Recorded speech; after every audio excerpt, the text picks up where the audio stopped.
اعوذ باللہ من الشیطان الرجیم بسم اللہ الرحمن الرحیم سورہ تکاثر نمبر 102 تفسیر بحوالہ تفسیر نمونہ حصہ دوم تفاخر کا سرچشمہ۔ اس سورہ کی آیات سے معلوم ہوتا ہے کہ تفاخر اور ایک دوسرے پر فخر و مباحثت کرنے کے عوامل اصل میں ایک وہی خدائی جزا و سزا کے بارے میں جہالت و نادانی اور معاد کے بارے میں ایمان کا نہ ہونا ہے۔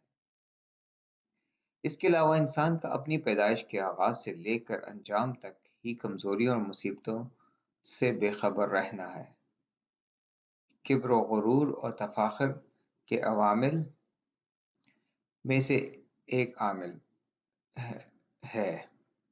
اسی بنا پر قرآن مجید اس تفاخر و تکاثر کو توڑنے کے لیے گزشتہ اقوال کی سرگزشت کو مختلف آیات میں بیان کرتا ہے کہ قومیں اتنے امکانات و فراوان قدرت رکھنے کے باوجود اتنے سادہ عام قسم کے وسائل کے ذریعے کس طرح سے نابود ہو گئی۔ ہواؤں کے چلنے سے، آسمانی بجلی صاعقہ کے گونجنے سے، زمین کے ایک زلزلہ سے، حد سے زیادہ بارش کے برسنے سے۔ خلاصہ یہ ہے کہ پانی، ہوا اور مٹی اور بعض اوقات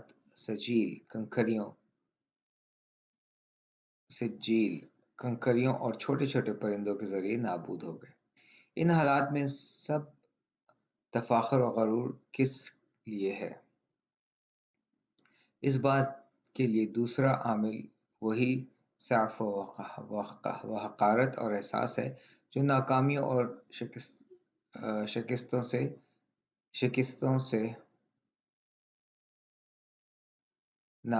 سے پیدا ہوتا ہے کہ کچھ افراد اپنی شکستوں کی پردہ پوشی کے لیے تفاخر و مباحثت کی پناہ لیتے ہیں۔ اس لیے ایک حدیث میں امام جعفر صادق علیہ السلام سے آیا ہے کہ کوئی شخص تکبر و فخر و مباحثت نہیں کرتا مگر اس ذلت کی وجہ سے جسے وہ اپنے نفس کے اندر پاتا ہے۔ لہٰذا جب وہ ایک احساس کرتا ہے وہ حد کمال کو پہنچ گیا تو پھر تفاخر کی کوئی ضرورت نہیں سمجھتا۔ اور ایک اور حدیث میں امام محمد باقر علیہ السلام سے آیا ہے، 3 چیزیں ایسی ہیں جو زمانہ جاہلیت کے عمل میں سے ہیں: نسب پر فخر کرنا، لوگوں کی شخصیت اور خاندانی شرافت میں تعین کرنا،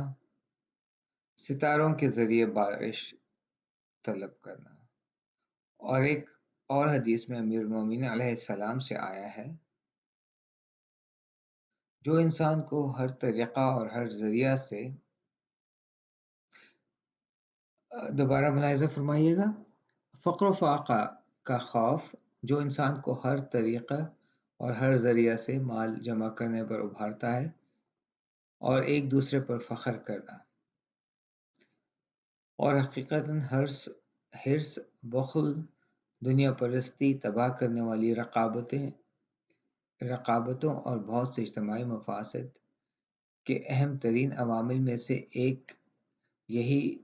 فقر و فاقہ کا بلا وجہ خوف اور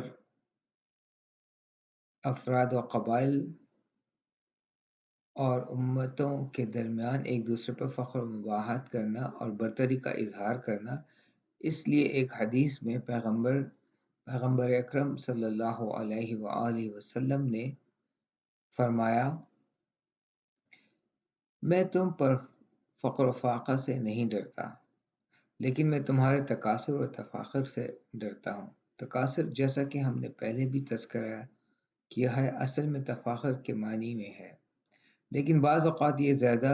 طلب اور مال جمع کرنے کے معنی میں بھی آیا ہے۔ چنانچہ ایک حدیث میں پیغمبر اکرم صلی اللہ علیہ وآلہ وسلم سے آیا ہے، تکاثر غیر شرعی طریقہ سے مال جمع کرنا اور اس کا حق ادا نہ کرنا اور اسے صندوقوں اور خزانوں میں جمع کرنا۔ ہم اس وسیع بحث کو پیغمبر صلی اللہ علیہ وسلم کی ایک پرمانی حدیث پر ختم کرتے ہیں جو آپ نے الحاکم التکاثر کی تفسیر میں بیان فرمائی ہے۔ انسان کہتا ہے میرا مال میرا مال، حالانکہ تیرا مال تو صرف وہ غذا ہے جو تو کھاتا ہے، وہ لباس ہے جو پہنتا ہے، اور وہ صدقات ہیں جو تو نے راہ خدا میں دیے ہیں۔ اور ایک بہت ہی عمدہ نکتہ ہے کہ اس فراوان مال میں سے ہر شخص کا حصہ ہے جسے وہ جمع کرتا ہے، اور اس کے حلال و حرام ہونے کے بارے میں کبھی تھوڑی سی دیر کے لیے بھی غور و فکر نہیں کرتا۔ اس تھوڑے سے کھانے پینے اور راہ خدا میں خرچ کرنے کے سوا اور کچھ نہیں ہے، اور ہم جانتے ہیں وہ جو کچھ اپنی ذات پر خرچ کرتے ہیں اور بہت ہی کم، حقیر اور نہ ہونے کے برابر ہے، اور کیا ہی اچھا ہو کہ وہ راہ خدا میں خرچ کرنے میں اپنا حصہ زیادہ کریں۔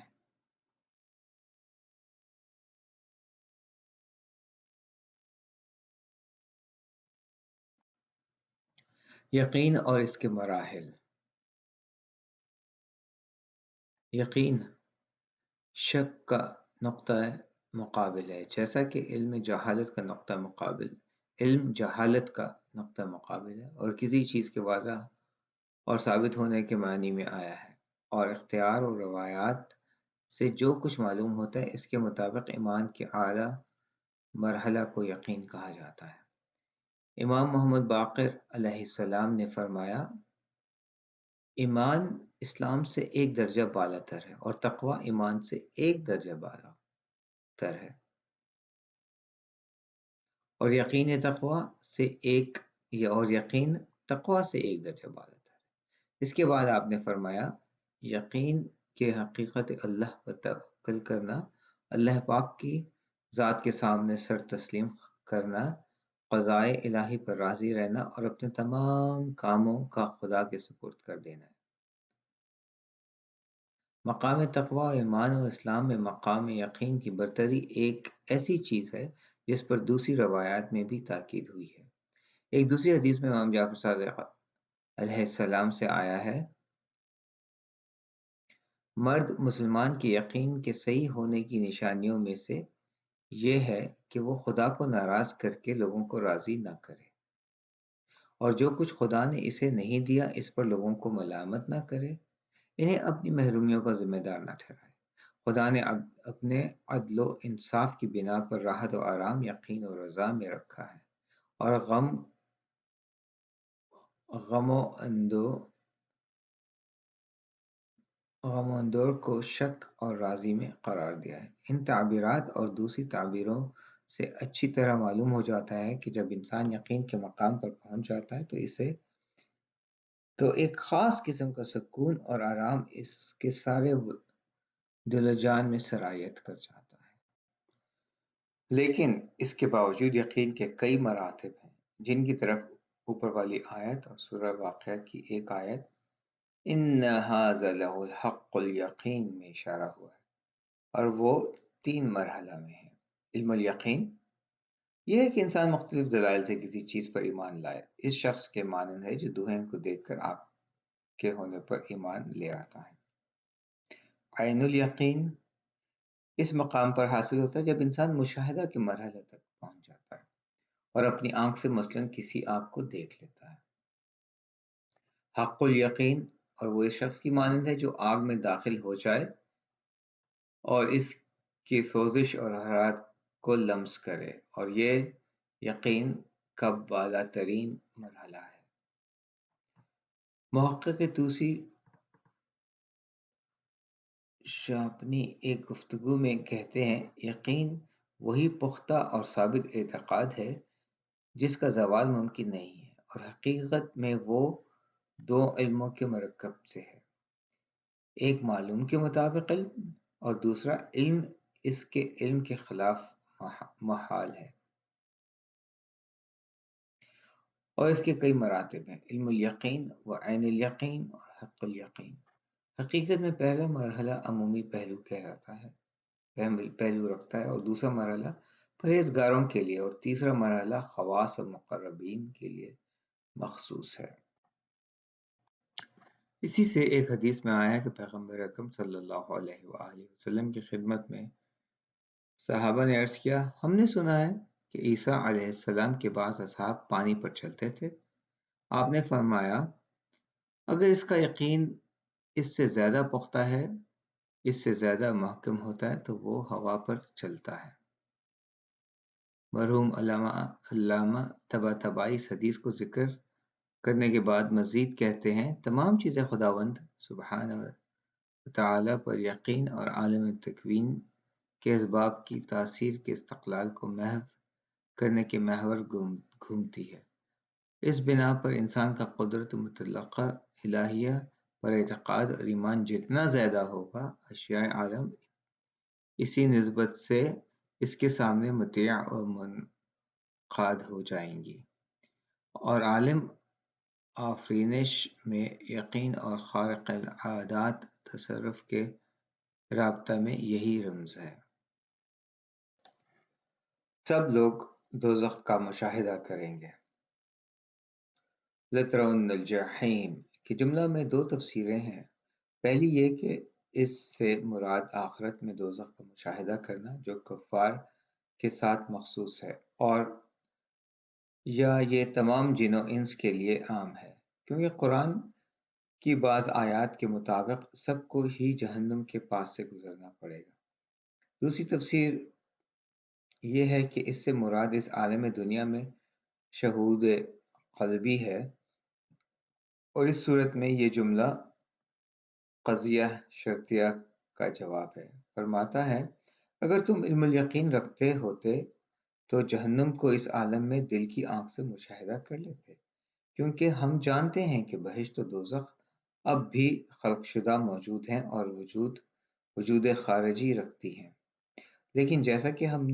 پہلے بھی اشارہ کر چکے ہیں کہ پہلی تفسیر بعد والی آیات کے ساتھ ہے اور روز قیامت کی بات کر رہی ہے، زیادہ تر مناسب ہے۔ اس بنا پر ایک قطعی اور غیر مشروط قضیہ ہے۔ قیامت میں کون سی نعمتوں کے بارے میں سوال ہوگا؟ اس سورہ کے آخری آیت میں آیا ہے کہ یقینی طور پر تم سب سے قیامت کی نعمتوں کے بارے میں باز پرس ہوگی، اور بعض نے تو یہ کہا ہے کہ اس نعمت سے مراد سلامتی اور فراغت خاطر ہے، اور بعض اسے تندرستی اور امن و امان سمجھتے ہیں، اور بعض نے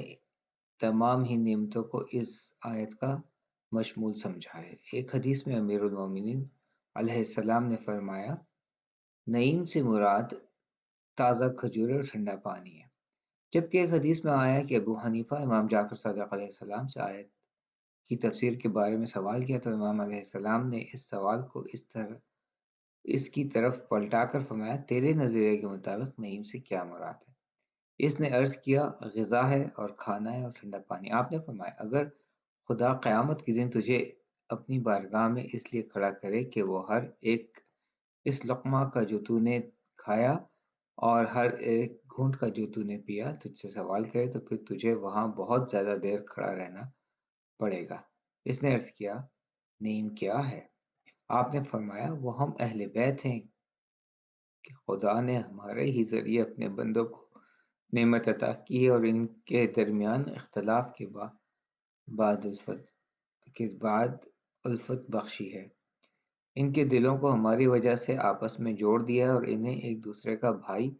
بنایا، جبکہ ایک دوسرے کے دشمن تھے، اور ہمارے ہی ذریعے انہیں اسلام کی طرف ہدایت کیے۔ ہاں، نعیم پیغمبر اسلام صلی اللہ علیہ وسلم اور ان کے اہل بیت ہیں۔ ان روایات کی تفسیر جو ظاہراً مختلف ہیں، جو تمام مواہب الہی کو چاہیے کہ وہ معنوی ہوں، جیسے دین، ایمان، اسلام اور قرآن اور ولایت، یا انواع و اقسام کی انفرادی و اجتماعی نعمتیں ہوں، ان سب کو شامل ہے۔ البتہ جو نعمتیں زیادہ اہمیت رکھتی ہیں، مثلا نعمت ایمان و ولایت، تو ان کے بارے میں زیادہ سوال ہوگا اور ان کا حق ادا ہوا یا نہیں۔ اور ظاہراً وہ روایات جو اس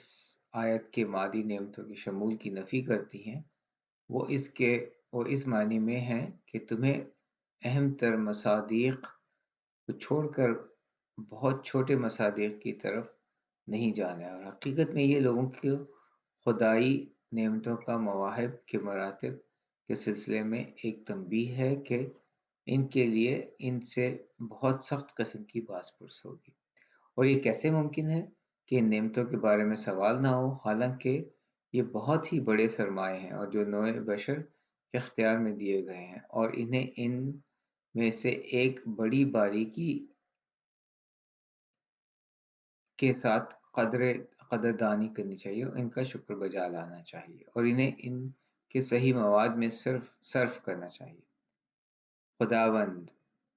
اپنی بے انتہا نعمتوں خصوصاً ایمان و ولایت کی نعمت کو ہمیشہ ہمیشہ ہم پر جاری رکھ۔ پروردگار ہمیں ان نعمتوں کے حق کی ادائیگی کی توفیق مرحمت فرما۔ بار الہا ہم پر ان عظیم نعمتوں میں اضافہ کرتا رہے اور انہیں ہرگز ہم سے سلب نہ کر، آمین یا رب العالمین۔